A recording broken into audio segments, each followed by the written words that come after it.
Olá para você que acompanha o blog da Marielle Martins. Nós seguimos com a cobertura das eleições 2024 aqui em Ponta Grossa. Estamos com a nossa rodada de entrevistas com os candidatos à Prefeitura de Ponta Grossa. Lembrando que essa é a nossa segunda série de entrevistas, né? Porque nós já fizemos uma na pré-campanha e agora é a segunda rodada. Já conversaram conosco Elizabeth Schmidt, do União Brasil, Aliel Machado, do PV, também a candidata Mabel Canto, do PSDB, e ainda Dr. Magnus Anelato, do PSDB. Quero só relembrar aqui que as regras são as mesmas para todos os candidatos. São 50 minutos de entrevista, com 1 minuto para as considerações finais, né? Os temas são os temas relacionados à população de Ponta Grossa: saúde, pavimentação, planejamento urbano e também sobre a trajetória política de cada um dos candidatos. Hoje o nosso candidato é Marcelo Rangel, do PSD, ele que já ocupou o cargo de prefeito de Ponta Grossa por 2 mandatos e agora tenta mais uma vez chegar à prefeitura, é deputado estadual, já foi deputado e agora está no seu 2º mandato, porém em 2022 ele foi eleito, acabou assumindo o cargo de secretário de Inovação do Paraná e agora voltou à Assembleia. Primeiramente, olá candidato, seja bem-vindo, né? E obrigada por aceitar o nosso convite.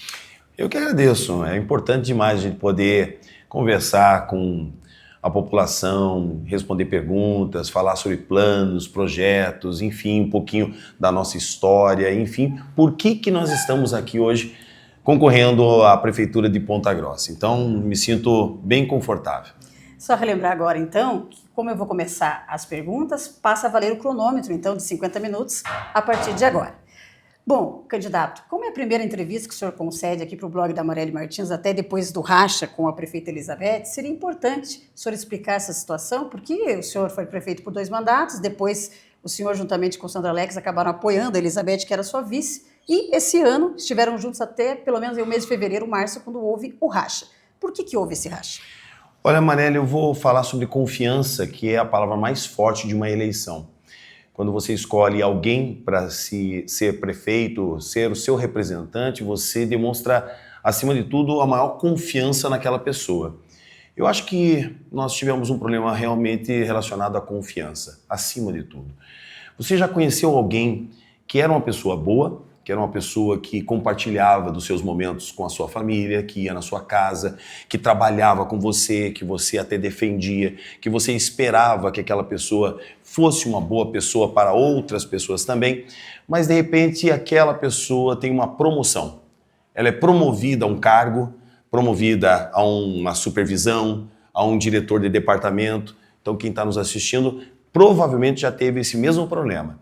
E depois que essa pessoa é promovida, ela simplesmente esquece de todo mundo, pisa em todo mundo, infelizmente acaba se tornando uma pessoa completamente diferente. Então, o senhor acha que ela quebrou a confiança? Sem dúvida nenhuma. A confiança que nós tínhamos no passado, ela simplesmente se foi. No momento em que ela deixou não só os nossos programas, os nossos projetos, mas também quebrou a confiança com a população. Porque se ela não tivesse quebrado a confiança com a população, provavelmente eu não seria candidato. Então só tem 2 caminhos. O primeiro caminho é você desistir de tudo e dizer o seguinte: eu não quero mais saber da vida pública, eu quero continuar com a minha família, ou então começar uma nova história, uma nova jornada. Foi exatamente isso. Não somente com relação à perda de confiança que nós tivemos ao longo desses 4 anos, mas também com as pessoas que ela quis trazer para compor o seu time. São pessoas que, infelizmente, não compartilham dos mesmos ideais que o nosso time. Por outro lado, a prefeita Elizabeth, que já conversou conosco, alega que foi traída. Inclusive, ela diz que o senhor não conversou com ela em nenhum momento e que soube que o senhor seria candidato e não a apoiaria apenas através da sua rádio, né, do seu programa. Isso é verdade? O senhor não conversou com ela antes? Então, Marielle, nós já falamos a respeito desse assunto muitas vezes, em diversas entrevistas. É a primeira vez que eu estou falando para você. Eu fui de casa em casa, eu participei de uma eleição que foi maior do que as minhas eleições no passado, justamente porque eu tinha confiança na pessoa que eu gostaria de eleger. Ela trabalhou comigo, né? Mas, infelizmente, depois que assume um cargo, o poder inebria. E então eu considero ingratidão o fato dela falar a respeito disso. Eu não queria tocar muito nesse assunto, até porque temos uma nova história. Sim. E uma nova equipe, um novo time, uma nova alegria. Nós queremos acelerar a cidade de Ponta Grossa, mas aquilo que ficou para trás, ficou para trás. Eu quero, inclusive, fazer minha culpa, Porque se a gente confia em alguém, a gente deposita total confiança, traz para dentro da nossa casa, não imagina que aquela pessoa é uma pessoa diferente quando você tem poder. Na questão da saúde, por exemplo, que nós estamos vivendo um caos, né? Piorou muito a situação da saúde, tenho visto, inclusive, que o senhor tem falado sobre isso. A prefeita afirma que os dois primeiros secretários, né, que foi o primeiro secretário que foi o Rodrigo Manjabosca, que é um médico de carreira do município, e depois a Juliane Doroski, que é aquela secretária que foi demitida da prefeitura de Carambeí pela prefeita Elisângela Pedroso, a prefeita alega que foi o senhor que indicou esses secretários. Aí, nesse sentido, o senhor não se sente parte também do problema? Não, porque quem é prefeito tem responsabilidade por todos os seus servidores. Quem tem a caneta manda embora, contrata e tem responsabilidade pelos atos de todos os seus, entre aspas, subordinados do time. Ou seja, ela tinha a possibilidade de fazer as mudanças que ela queria desde o primeiro dia que ela assumiu a prefeitura. Mas o principal não é o secretário, o principal não é o diretor, o principal é a vontade de se fazer o bem para as pessoas, ser humano. Não é possível você fechar um pronto-socorro sem um planejamento, sem saber para onde essas pessoas iriam. Hoje nós não temos leito de retaguarda e os pontagrossenses, eles precisam ir embora para Arapoti para serem atendidos no interior, Arapoti, Prudentópolis, Campo Largo. E infelizmente todo o sistema está contaminado, desde a atenção básica, onde as unidades básicas de saúde, infelizmente, não estão a contento. A população precisa fazer uma consulta e demora-se 3, 4 meses, o sistema não funciona, o TASI não funciona, o sistema de telemedicina é horroroso, é tudo antigo, é tudo ultrapassado. E os pontagrossenses, hoje, eles precisam ser atendidos fora, enquanto outras pessoas de outras cidades são atendidas aqui no hospital universitário, tem atendimento até mesmo nas nossas unidades, ou seja, está totalmente equivocado. Precisamos contratar mais ACSs para prevenção, para dar atendimento na estratégia da família, tem que mudar todos os sistemas para dar agilidade e produtividade para a gente receber mais recursos, para a gente poder fazer mais investimentos na saúde. Temos que reabrir os CAS para atendimento do azul e do verde, que são os atendimentos de pequenas complexidades, fazer com que a UPA se torne referência para emergências mais graves e fazer com que o hospital municipal, nosso pronto-socorro, volte a funcionar com o apoio do governo do estado. Sobre o pronto-socorro, como o senhor sabe, a estrutura ela já vinha com problemas há várias gestões, né? Não só na Sul, como na gestão da Elizabeth, até anteriormente, eu diria. Aquela situação de chover no centro cirúrgico, aquilo é uma realidade. Por que o senhor não realizou nenhuma reforma no pronto-socorro quando o senhor foi prefeito? Então, Marely, você se engana, porque nós fizemos sim, a ala amarela foi totalmente reformada, nós fizemos 19 enfermarias e 39 leitos, junto com o Poder Judiciário, nós estávamos atendendo a população, terminamos o nosso governo com mais de 75% de aprovação, tanto é que a nossa sucessora se elegeu por conta disso. Se o nosso governo tivesse problemas graves na saúde, ela não teria sido eleita, até porque ela tinha apenas 4%. Com o nosso apoio e principalmente falando dos avanços na saúde, dos avanços em pavimentação, nos avanços também principalmente em emprego, em oportunidades para os jovens, nós conseguimos mostrar que a cidade estava num bom rumo e que precisava continuar acelerando. Infelizmente, agora está desacelerando. O hospital municipal, ele funcionava, claro, de uma maneira muito cara. Isso é verdade. Agora, não se pode fazer economia às custas do serviço popular, onde as pessoas precisam de atendimento, custe o que custar na saúde. E hoje, mesmo com dinheiro dentro dos cofres, a população está reclamando do atendimento da saúde. Para reabrir o pronto-socorro, quanto que o senhor gastaria? Já fez a conta de quanto que ia custar para abrir o pronto-socorro e para manter também, né, que é um problema? Olha, Marely, agora nós temos uma grande diferença. Primeiro, a cidade está com quase 2 bilhões de orçamento. Na nossa época, nós pegamos com 468 milhões e mesmo assim abrimos 2 UPAs, nós não tínhamos as UTIs, conseguimos as UTIs, nós tínhamos dificuldade para comprar um banco de praça, mas saúde era a prioridade. Nós não deixamos ninguém para trás e pegamos inclusive uma pandemia. E durante a pandemia, os atendimentos, inclusive, foram totalmente diferenciados, né? Abrimos novas UTIs e nós não deixamos ninguém para trás. Não existia filas de ambulâncias indo para Arapoti, por exemplo, como acontece nos dias de hoje. Nós sim sabemos que vai ser um investimento alto. O senhor tem ideia de quanto mais ou menos? Sim, porque na época nós já tínhamos. Aproximadamente, nós então. Nós temos acredito que é em torno de 5 milhões, só que agora nós temos um diferencial. Só para reabrir? Não, calma. Nós temos o apoio do governo do estado. O governo do estado vai entrar com a sua parceria. Hoje já existe a Universidade Estadual de Ponta Grossa fazendo o ambulatório. Nós queremos agora a parceria do governo do estado, juntamente com a Secretaria de Saúde do Estado, para fazer o investimento tanto do PAI, do Pronto Atendimento Infantil, que precisa retornar, é mais ou menos uns 800 mil por mês, e o Hospital Municipal, que provavelmente vai ter um custo de uns 4 a 5 milhões. Não há problema com relação a isso, porque nós temos no orçamento da saúde condições não só de fazer o investimento, mas principalmente desafogar com os leitos de retaguarda que a gente hoje tem em falta. O senhor diz, hoje nós temos o apoio do governador, mas vocês já tinham o apoio do governador quando estavam junto com a Elizabeth. E por que não veio esse apoio do governador para evitar o fechamento do pronto-socorro? Porque quem manda é o prefeito. A maior autoridade é o prefeito. Se o prefeito quer fazer economia com o fechamento de alguma instituição, ele fecha. Não interessa se tem presidente da República, se tem governador. Aliás, o próprio governador, ele foi na televisão e disse: o PAI nunca deveria ter sido fechado. O pronto-socorro nunca deveria ter sido fechado. Não houve uma consulta, então, com vocês, que vocês ainda eram do mesmo grupo, né? Não houve uma consulta sobre isso. A prefeita tinha total autonomia e independência, ela que tem a caneta.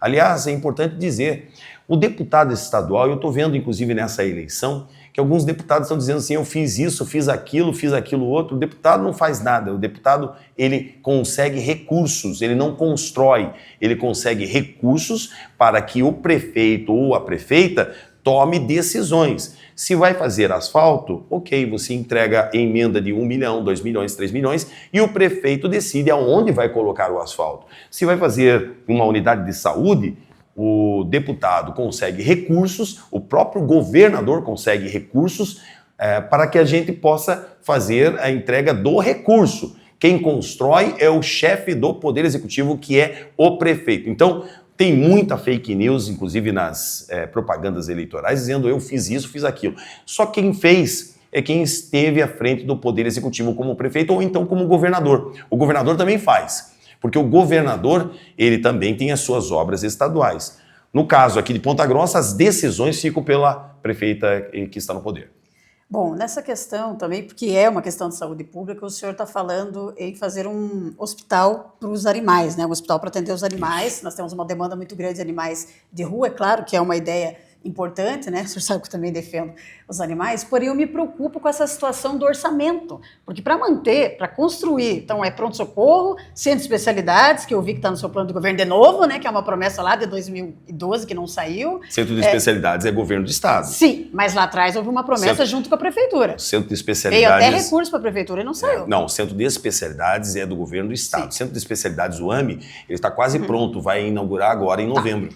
Aí, o horário estendido, né, de unidades de saúde, que o senhor destacou, né, com os CAS, e mais ainda essa questão do hospital para os animais, que é também uma questão de saúde pública. Da onde que vem recurso para tudo isso? Você sabe que o nosso orçamento, na nossa época, era 468 milhões. Nós entregamos com 1 bilhão e 100. Agora está batendo 1 bilhão e 700 sem saúde plena. Com saúde plena vai ultrapassar 2 bilhões. A cidade é rica. O senhor é a favor da gestão plena também? Não. Não é a favor? Não sou a favor, sabe por quê? A saúde plena, ela tem um problema muito sério. Nós trabalhamos com gestão compartilhada com o governo do estado e o governo do estado pode fazer os investimentos tanto nos hospitais, tanto na Santa Casa, no Bom Jesus e também no São Camilo, investimentos direto. Se passar pela prefeitura, basta apenas um erro da Secretaria Municipal de Saúde. Já imaginou? Com essas decisões que a atual gestão teve, principalmente com o pronto-socorro fechado, com o PAI fechado, imagine se a prefeitura resolve cortar serviços da Santa Casa, por exemplo. Você já imaginou se o prefeito ou a prefeita resolve diminuir os recursos para os hospitais filantrópicos. Quem vai sofrer é o povo. Não. A gestão compartilhada, quando se tem o apoio do governo do estado, é a melhor decisão. Saindo agora desse tema e partindo para a parte de planejamento urbano, pavimentação, a cidade ficou aguardando 100% de asfalto, né, Marcelo? Sim. Que foi uma promessa feita Sim. por você, o Sandro Alex, o Capitão Saulo, o Ratinho e a Elizabeth. A promessa era que se a Elizabeth fosse eleita, a cidade teria 100% de asfalto. Inclusive, a prefeita disse que o senhor e o Sandro Alex não mandaram R$1 para o asfalto. Quero saber se isso é verdade e por que não chegamos a 100%, então, visto que a promessa foi feita em conjunto, Veja só, né? esse aí é um tema de ingratidão plena. É por isso que nós não estamos juntos. Porque o governo do estado fez um aporte de mais de 60 milhões em pavimentação. Os recursos estão dentro do cofre, minha gente. Os projetos ficaram prontos durante o meu governo. Mas 60 milhões não é pouco para a gente pensar em 100% da Mas, asfalto? Marielle, quem é que pagou as dívidas da Prefeitura de Ponta Grossa na ordem de mais de 168 milhões em precatório? A cidade não tinha certidão, senhoras e senhores. Deixa eu explicar para as pessoas entenderem.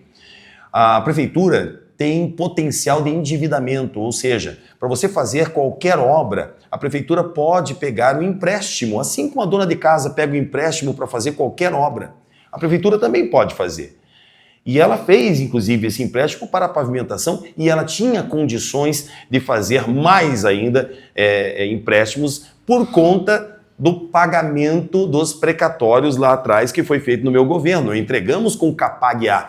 Nós entregamos com a certidão de cidade rica para fazer qualquer investimento. Se não foi feito, é porque teve atraso e má gestão dos recursos para fazer com a universalização de toda a pavimentação. Se fosse eu, teria completado. Então, o senhor, se já for eleito, o senhor vai asfaltar 100% a cidade? Universalizar. Porque falta pouco, inclusive. Olha, nós fizemos... Sabe que tem algumas áreas da cidade que é complicado, né? A questão de relevo, tudo, digo assim, chegaria Marielle, a 100%? eu vou te falar uma coisa. Quando eu assumi a prefeitura de Ponta Grossa, era 48% da cidade. Metade da cidade não tinha pavimentação, Marielle. Metade da cidade. A cidade era uma cidade feia, uma cidade onde todas as vias elas eram sujas de barro, porque a metade da cidade não tinha pavimentação. Não existia nem aqueles bairros do Nova Ponta Grossa, a região do Alto Alegre, a região de Olarias. Era tudo sem pavimentação. Nós fizemos quase a totalidade, faltou muito pouco. É claro que tem muita gente que sofre, mas projeto e dinheiro no caixa. Quando se fala em superávit, o que vocês entendem por superávit? O que as pessoas que estão assistindo entendem por superávit? Superávit em prefeitura quer dizer que tem dinheiro à vontade. Superávit no governo federal é maravilhoso, é importante porque dá sustentação, alicerce para o dinheiro brasileiro, para a moeda. E é importante para a gestão pública federal. Quando se tem superávit e dinheiro no caixa dentro do cofre da prefeitura, mostra que é má gestão, porque a população está reclamando, está faltando saúde. Você falou assim, mas vai ter dinheiro? Tem recurso.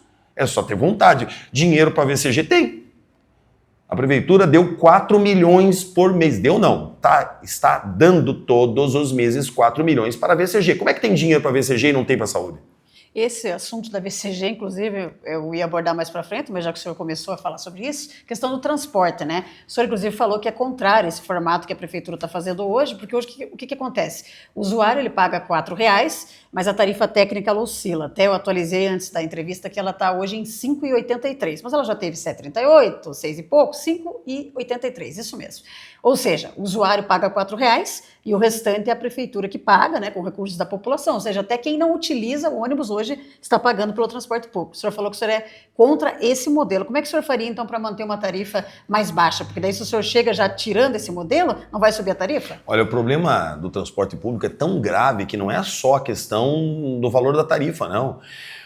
A população está pagando R$4, em compensação, quando chega para pegar o ônibus, as linhas elas muitas vezes não existem, elas são cortadas da noite para o dia. Os ônibus estão velhos, quebrando todos os dias, totalmente lotados, porque não fazem, inclusive, a trajetória completa. Muitos ônibus não chegam até as grandes indústrias lá no distrito industrial, porque simplesmente a empresa visa lucro. O sistema está errado, o contrato está completamente equivocado. Nós queremos o controle financeiro do transporte público. E eu vou explicar o que isso muda. As pessoas, elas reclamam muito da empresa, da VCG. Se você fizer uma pesquisa, dá 95% não querem saber da empresa. Por quê? Porque é a empresa que controla o transporte público na prática de Ponta Grossa. Mas a prefeitura fica com a fiscalização. E, por incrível que possa parecer, o problema das greves, o problema da manutenção, o problema da planilha, que muitas vezes as pessoas querem saber o que tem na planilha, tudo isso fica a cargo da empresa com fiscalização da prefeitura, inclusive também no poder legislativo dos vereadores. Quando se tem o controle financeiro, não existe mais empresa. Pouco importa quem será a empresa, você pode contratar A, B, C, D. O controle do transporte público passa a ser da instituição prefeitura, como é o caso de Curitiba, Urbs. A Urbs é que controla toda a arrecadação, aí não existe mais subsídio. Existe investimento direto da prefeitura no serviço. Ou seja, nós compramos o pacote completo. A prefeitura quer o serviço completo, os itinerários até o final do distrito industrial, não importa a planilha, não importa o quilômetro rodado, nós vamos pagar o serviço e pronto. Ou seja, as pessoas não vão mais reclamar da empresa, e sim a responsabilidade da prefeitura. Aí teria que fazer uma outra licitação, então, totalmente Porque nova. Essa licitação que está em andamento, inclusive impugnada, né? Foi impugnada a licitação, ela não prevê esse modelo que o senhor está falando, Sim. da prefeitura assumir a gestão, né? Então já teria que fazer uma outra licitação. Eu não creio que essa licitação prospere do jeito que está, do jeito que foi feito, muito mal feita. Não acredito que prospere. Agora, se prosperar, senhoras e senhores, nós teremos o mesmo problema do passado. Porque quando eu assumi em 2013, no dia 27 de dezembro de 2012, poucos dias antes de eu assumir, é importante deixar o alerta, poucos dias antes de eu assumir, eles assinaram um contrato. O ex-prefeito Vosgrau, né? É que Deus e aí tem, o senhor entrou, sim, mas aí o senhor entrou na justiça. Não consegue. Não conseguiu. Tem um ditado, né? Quem lida com o direito, né? Você precisa cumprir o contrato. E nós tentamos por 3 ou 4 vezes na justiça derrubar o contrato, não consegue. Então, no caso atual, eles estão tentando fazer uma licitação, está impugnada. Tomara que fique impugnada, porque aí pode se estender até o ano que vem e fazer um novo contrato de controle financeiro. Aí, sabe o que vai mudar? Vou explicar.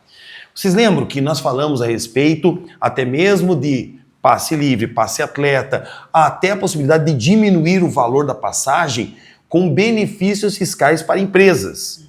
Vamos imaginar, a empresa que oferecer plano de saúde privado, por exemplo, vai poder receber descontos no Vale Transporte. Ou seja, nós podemos oferecer um benefício para a empresa que vai beneficiar justamente os trabalhadores. Se a gente quiser, de repente, fazer domingo livre, quiser fazer um sábado livre, se a gente quiser fazer alguma ação para quem está desempregado, por exemplo. Desempregado tem um problema, às vezes não tem como ir na entrevista de emprego porque não tem o dinheiro para pagar a passagem do ônibus. Com o controle financeiro, tudo que a gente quiser fazer no transporte, a gente pode fazer, inclusive com consulta pública.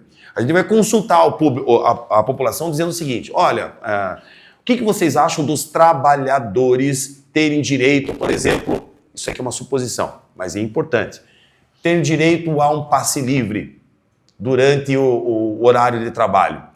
Consulta pública. Se a população assim desejar, por que não fazer o investimento? Porque é um serviço público. Então, com o controle financeiro, você tem autonomia, independência. O transporte público hoje é o segundo problema mais grave para a população mais carente. Aí acabaria nesse modelo, esse problema que nós temos há muitos anos da falta de transparência, né? Justamente hoje nós não sabemos o número real de usuários, o número real do lucro, né, que a empresa tem, lembrando que não é a questão da empresa em si, qualquer outra que entre, né? Uhum. E também já pergunto se vai ser uma licitação que proporcione a vinda de outras empresas, porque há muitos e muitos anos há reclamações sérias com relação à empresa que opera na cidade. Então, quando você faz uma licitação nesse modelo do controle financeiro, aquilo que eu disse, é aberta para o Brasil e pouco importa. Se a empresa não fizer, contrata-se outra imediatamente. Você tem essa independência, você não está no contrato, a independência financeira da prefeitura. Se a empresa não cumprir aquilo que nós decidirmos, você troca a empresa. Então, vamos imaginar que a empresa possa participar, vai participar, não tem problema. Se ela ganhar, ela vai ter que oferecer o serviço, porque se ela não oferecer serviço, a população pode pedir para trocar na hora. Agora, vou mudar de tema para a gente falar também de educação, né, que é um tema muito importante. O senhor, como deputado estadual, votou na Assembleia a favor de um projeto do governador Ratinho Júnior que prevê a privatização, não total, mas a privatização da gestão das escolas estaduais, um projeto que gerou polêmica. Tivemos, inclusive, diretora de escola aqui de Ponta Grossa afastada do Colégio Instituto porque participou de greve. Nesse sentido, eu pergunto, o senhor vai promover algum modelo de privatização também na educação do município? Não, já respondi, inclusive, essa pergunta. E é bem interessante porque tem dois modelos. Um é terceirização, outro é privatização. E são modelos diferentes. Quando se faz privatização, é o que aconteceu com o transporte público. Transporte público, a empresa acaba tendo mais força que o governo. Isso eu não concordo. Quando é terceirização, é para ajudar o poder público, ajudar os servidores, ajudar a se ter serviços melhores em coisas que são menores, como, por exemplo, manutenção. Nós já fazemos isso. Nós já fizemos isso com a educação para manutenção elétrica, para a luz que queimou, porque não é possível você perder tempo, fazer licitações muito demoradas, passar muitos meses para você, de repente, fazer uma calçada, sendo que isso você pode contratar imediatamente pela própria direção da escola para fazer o serviço. Não, mas essas coisas até já acontecem, né? Então, já acontece, mas sim. A minha pergunta é sobre a gestão das escolas. A gestão continua com os servidores, né, que são concursados, ou o senhor pretende fazer também esse modelo de gestão administrativa terceirizada? Não, essa foi a pergunta. Na terceirização só existe em algo que, de repente, não está funcionando de forma adequada, de forma mais ágil, célere. Nós precisamos trabalhar com uma prefeitura que seja muito mais rápida. Então, aquilo que não funciona adequadamente, ok, é para ajudar a população, não tenho nenhum interesse de fazer qualquer tipo de alteração naquilo que eu já fiz em 8 anos. Nós já fizemos, sim, a terceirização de serviços nas escolas, que, aliás, funciona. Só que precisa ter fiscalização também, tem que ter participação direta do governo municipal, da administração, da gestão. Porque se não tiver o controle da gestão, aí a empresa faz o que quer. E isso eu não concordo. Agora, com relação, por exemplo, à universidade. A UEPG tem independência, não tem? Sim. E como é que ela tem serviço independente? Tem serviço contratualizado de terceirização. Se a própria universidade... Eu estava falando com o sindicato, dei uma entrevista com o sindicato. O sindicato é contra a terceirização, mas até sindicatos no Brasil têm serviços terceirizados. Porque você precisa de agilidade em coisas como, por exemplo, colocar aqui. Isso aqui não faz parte da questão pedagógica. Isso é para ajudar o servidor. É mais interessante você contratar até mesmo um eletricista, um pedreiro que mora na comunidade, para que ele possa fazer o serviço mais rápido e ajude, inclusive, na própria economia local. Hoje nós temos um problema também em Ponta Grossa, aliás, não é de hoje, que é a fila de espera por vagas, né, no ICMEIs, né, nas escolas, o que acaba afetando não só a vida dos alunos, mas também dos pais, das mães que precisam trabalhar. Qual que seria a solução para que tenhamos aí 100% das vagas preenchidas no ICMEIs? Investimento em infraestrutura, que também não foi a prioridade nesses últimos 4 anos, porque nós inauguramos, entre reformas, entre novas escolas, 84 escolas. Fizemos inauguração, né, dessas unidades. Porque na educação tem recurso, Marely. Aliás, a educação foi o que me salvou na época que a cidade era pobre. Porque nós tínhamos 468 milhões de orçamento e 25% era dedicado à educação por lei. Se você não fizer os 25%, inclusive você responde por improbidade. Ou seja, hoje com 1 milhão e 700, 1 bi e 700 de orçamento, o orçamento da educação, se chegar a 2 bilhões, vai ser o que eu tinha para a cidade inteira. Uhum. Então tem recursos para você fazer investimento, infraestrutura, se você quiser colocar ar-condicionado. Então agora vai dar para entregar os tablets para as crianças? Que essa é uma promessa antiga então também, eu vou né? te falar sobre isso, é importante deixar muito claro. Que não foram entregues, hein? Vou deixar muito claro. Só não teve condições de eu entregar aquilo que eu gostaria de ter entregue por conta dos partidos de esquerda de oposição que, infelizmente, foram totalmente contra todos os projetos que beneficiavam as pessoas. E também a legislação impedia. A legislação, muitas vezes, deixa a gente engessado. Mas, em compensação, os investimentos em educação foram os maiores da história, principalmente em tecnologia. Nós investimos 1,5 bilhão em tecnologia e também em estrutura nas escolas e tivemos a educação de Ponta Grossa como referência do Brasil. Ou seja, nós ganhamos o maior prêmio, que é o prefeito amigo da criança, justamente pela evolução das escolas municipais. Mas quando o senhor prometeu os tablets, o senhor não sabia que a legislação ia dificultar? Olha, a legislação ela altera a cada momento, né? Você tem que sempre ocupar. Então agora também não vai ser possível. Não, na questão de especificidade, a legislação muitas vezes ela é muito restrita.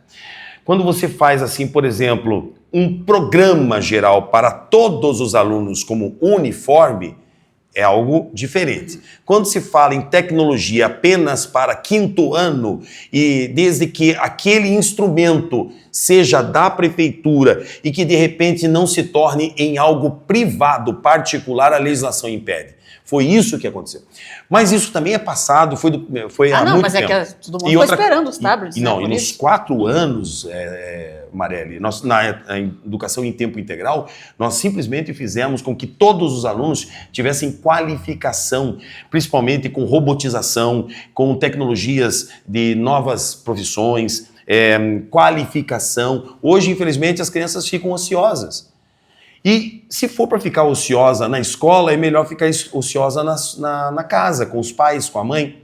Ou seja, isso já foi resolvido, a educação de Ponta Grossa foi uma referência para o estado do Paraná, para o Brasil. Hoje nós caímos no IDEB, nós precisamos reformular a educação e principalmente oferecendo cursos de qualificação, até mesmo internacional, para os professores. Isso a gente pode fazer. Por quê? Com os recursos que nós temos, com o orçamento da educação, a gente pode dar a oportunidade que eu tive, indo para a Coreia, eu fui para a Coreia, fui para a Finlândia, fui para os países que têm a melhor educação do mundo.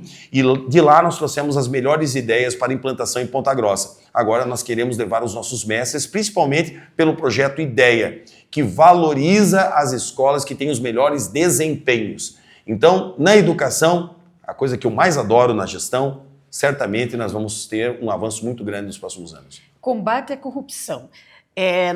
Claro, hoje em dia a sociedade cobra muito explorações, né, que venham combater a corrupção. No seu último governo nós tivemos alguns problemas aqui na cidade, mas eu deixo claro que não foram... Tivemos. Não, calma aí, deixa eu terminar. Tivemos nenhum problema. Mas Star Digital com GAECO na cidade... Não teve nem... Deixa eu terminar. Prendendo secretário, prendendo vereador, radialista, um monte de gente da cidade. Não era o senhor que era investigado, evidentemente, isso eu deixo claro. Mas foi um problema envolvendo corrupção do Estado, o processo está correndo, o que acontece é que fizeram manobras aí de advogados e acabaram anulando as provas, mas o processo continua, viu? E tivemos também corrupção na Prolar e ainda umas situações envolvendo a FUNEPO, que era que fazia a gestão ali da TV educativa. Mas falando especificamente dessa situação Prolar e o Star. Hoje nós temos ainda a mesma cidade, a mesma empresa que está sendo investigada, não a empresa, né? Os sócios diretores da Ciratec, eles são investigados por corrupção.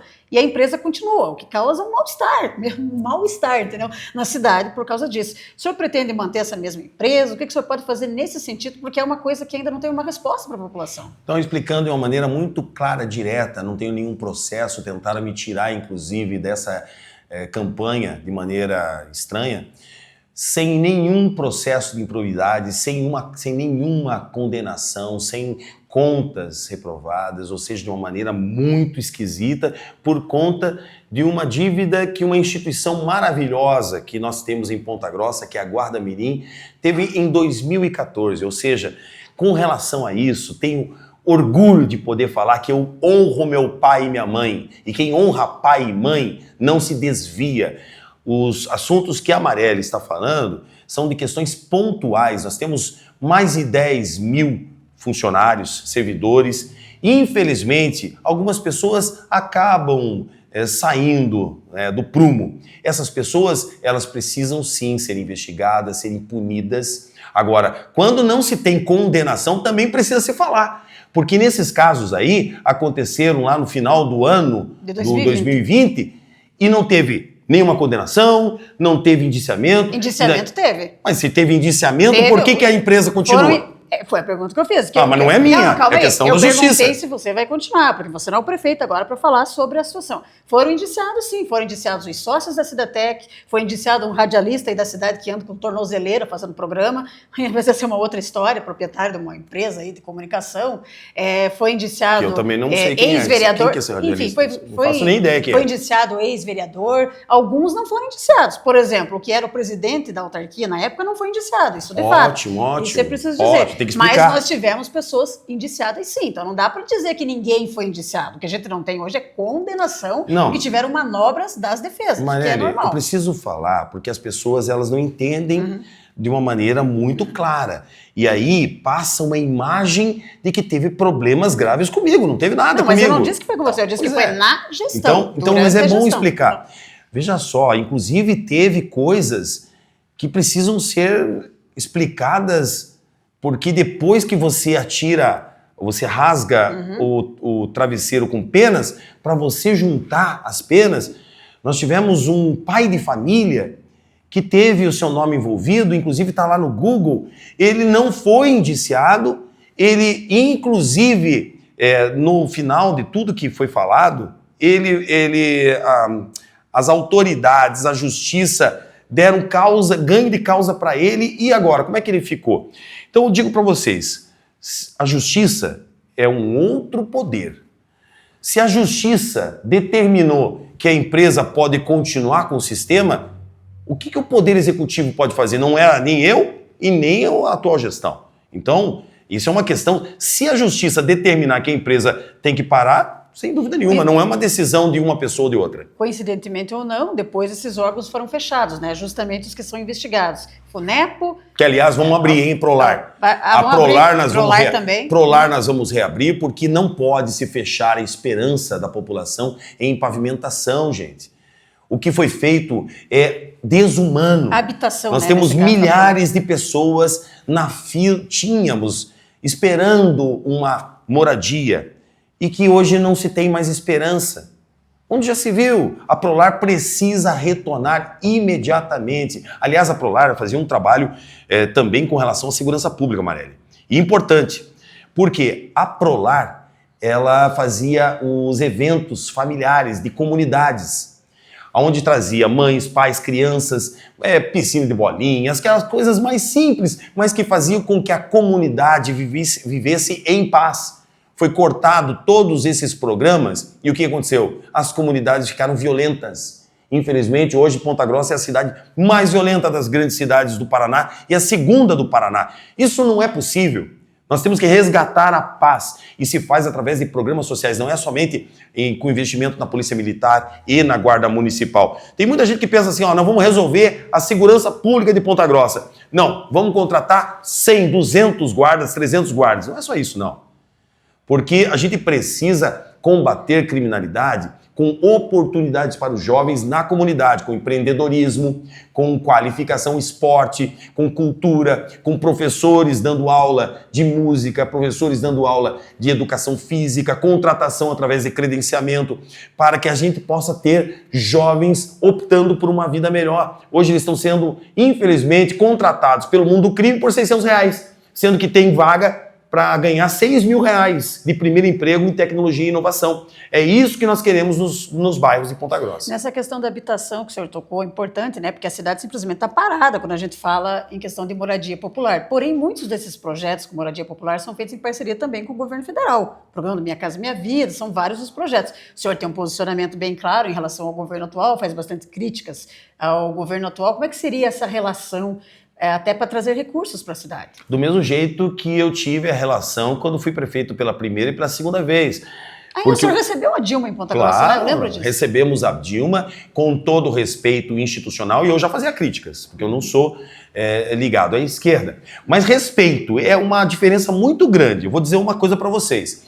Eu sempre fiz críticas à ideologia de esquerda, tenho um posicionamento muito claro, mas também não sou radical.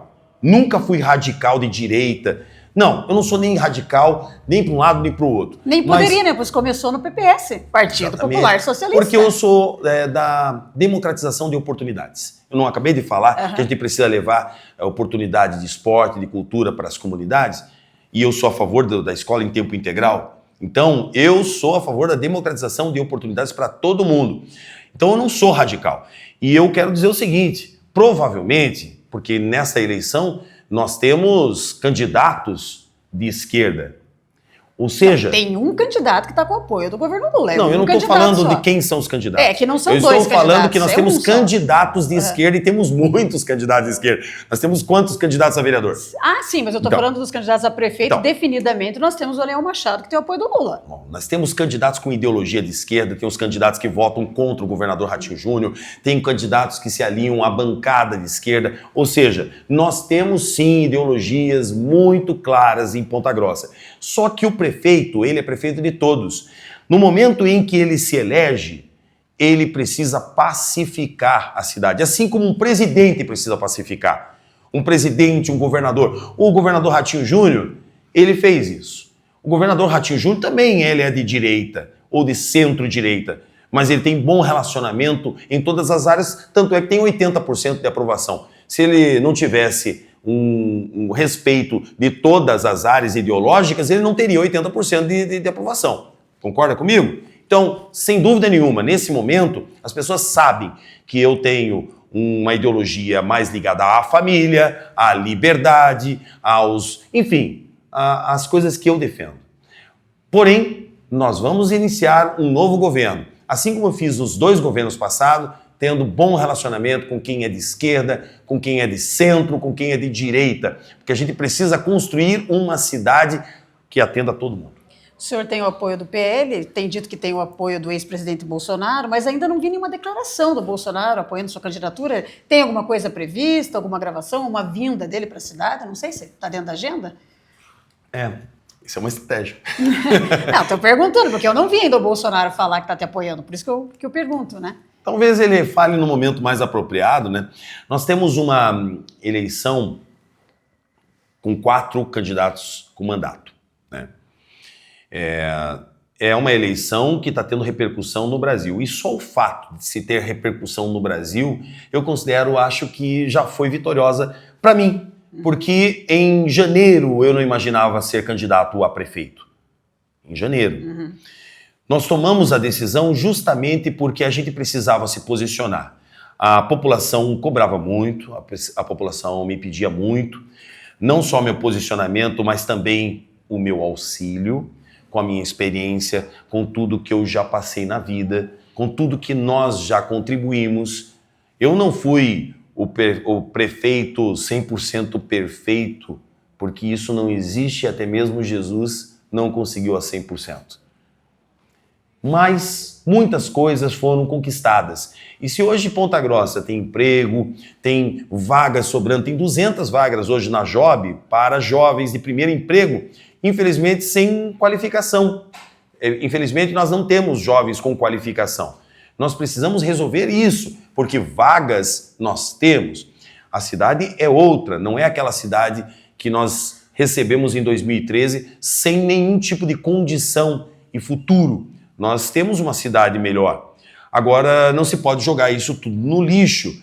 Nós precisamos ter um gestor que tenha vontade de oferecer bons serviços sem querer fazer economia às custas do sofrimento dos outros. O senhor acha que essa é a eleição mais difícil que o senhor disputa para a prefeitura? É a eleição mais carinhosa que eu disputei na minha vida.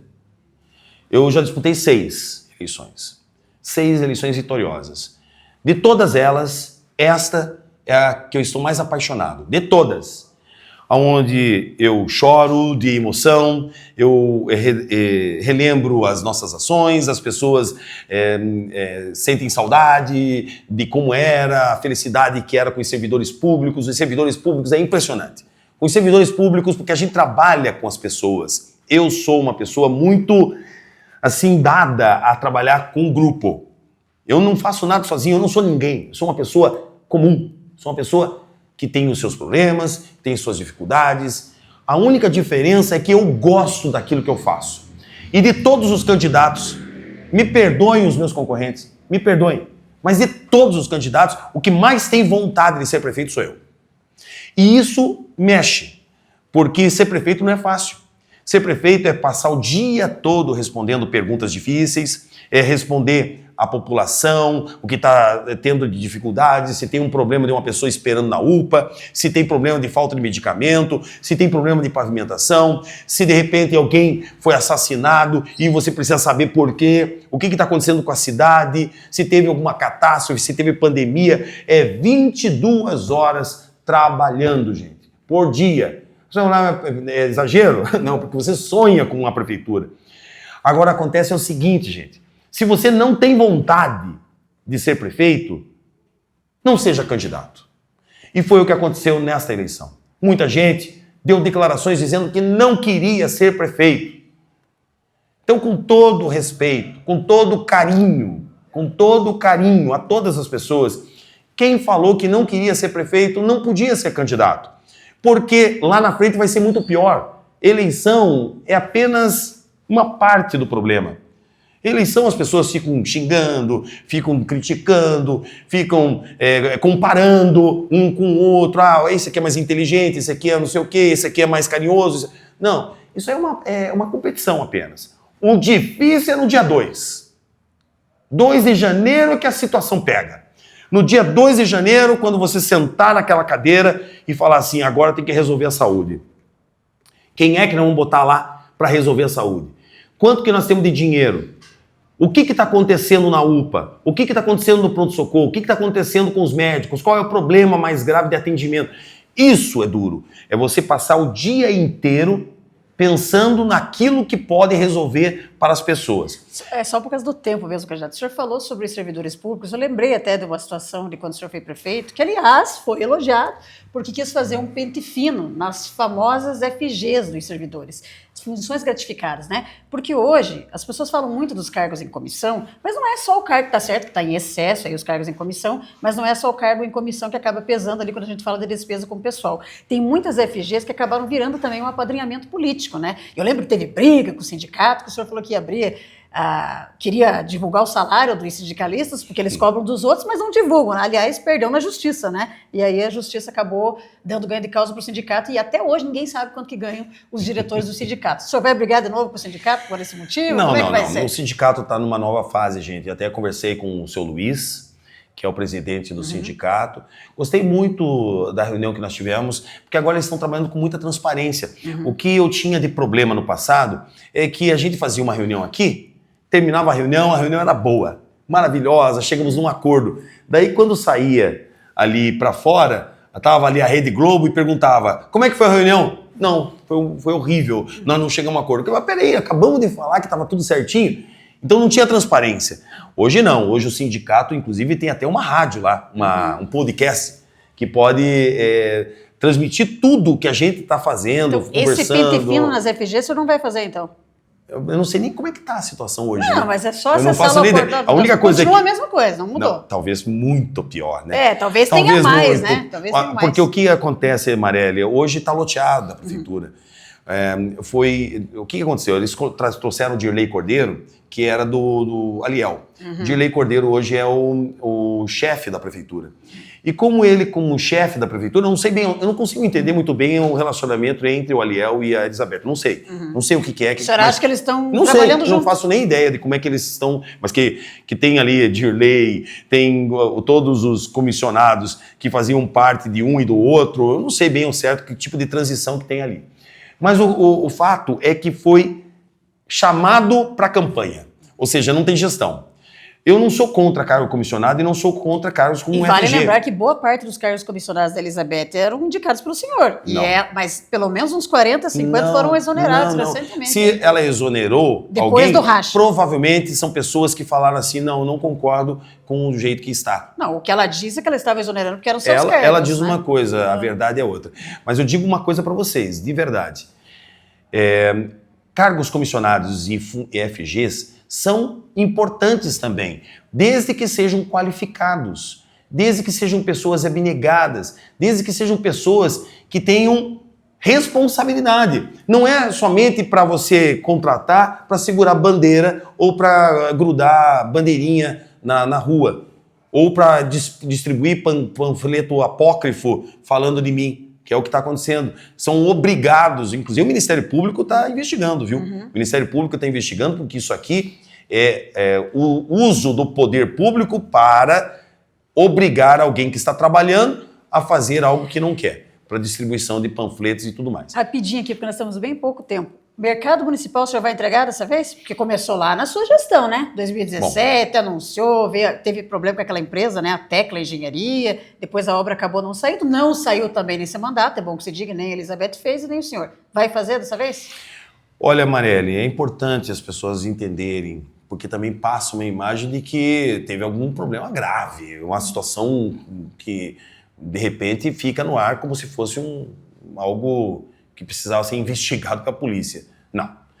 A empresa, ela ganhou um processo de licitação.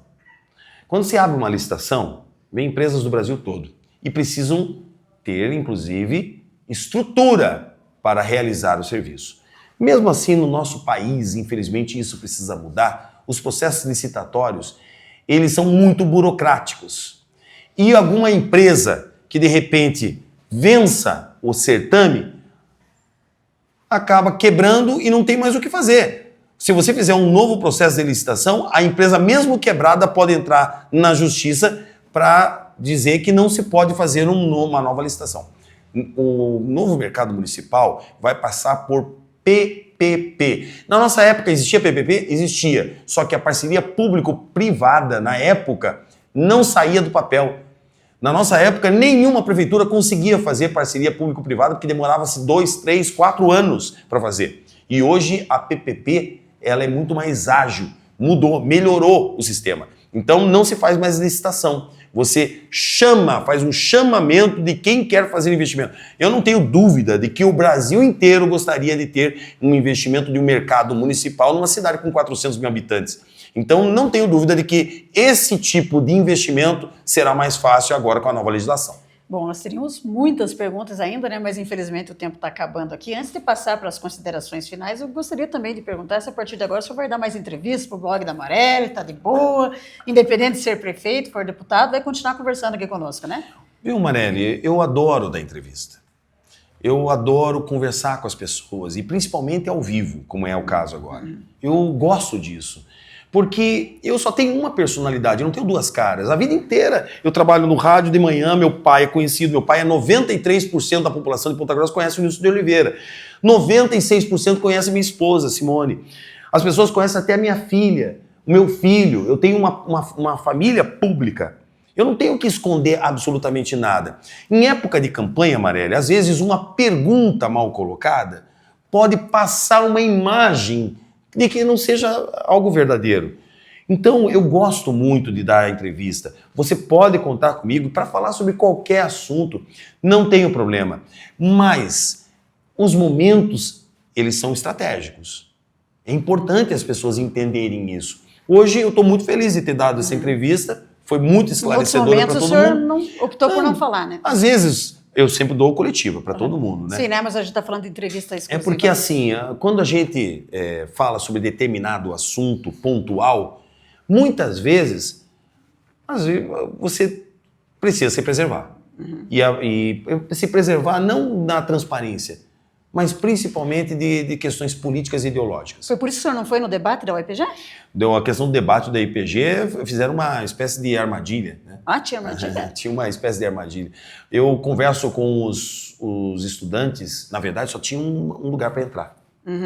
E daí, infelizmente, na política tem contratações, gente. É importante vocês saberem que os adversários muitas vezes contratam 1, 2 ou 3 pessoas para entrarem aqui para fazer uma confusão apenas para fazer corte para a internet ou para colocar nos seus programas. E infelizmente isso estava acontecendo naquele momento. Fiquei muito triste porque até às 5 horas eu estava pronto para ir. E aí eu fiquei sabendo que iriam fazer isso somente para prejudicar, não só a mim. Eu não tenho problema nenhum. Eu já estou, graças a Deus, aqui como vencedor. Só o fato de eu ser candidato, novamente, poder oferecer meu serviço, já é vencedor. Eu tenho minha família como alicerce, que é o mais importante.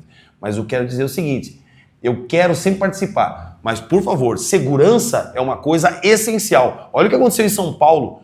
As pessoas precisam ter segurança, porque qualquer ação que aconteça e que seja desvirtuada, muda completamente a democracia em Ponta Grossa. Bom, nosso tempo de entrevista encerrou. A partir de agora, a gente vai colocar então um cronômetro com 1 minuto para que o senhor faça as suas considerações finais. Bom, eu falei sobre confiança, que é a coisa mais importante. As pessoas elas precisam escolher alguém que vai fazer parte da vida delas por 4 anos.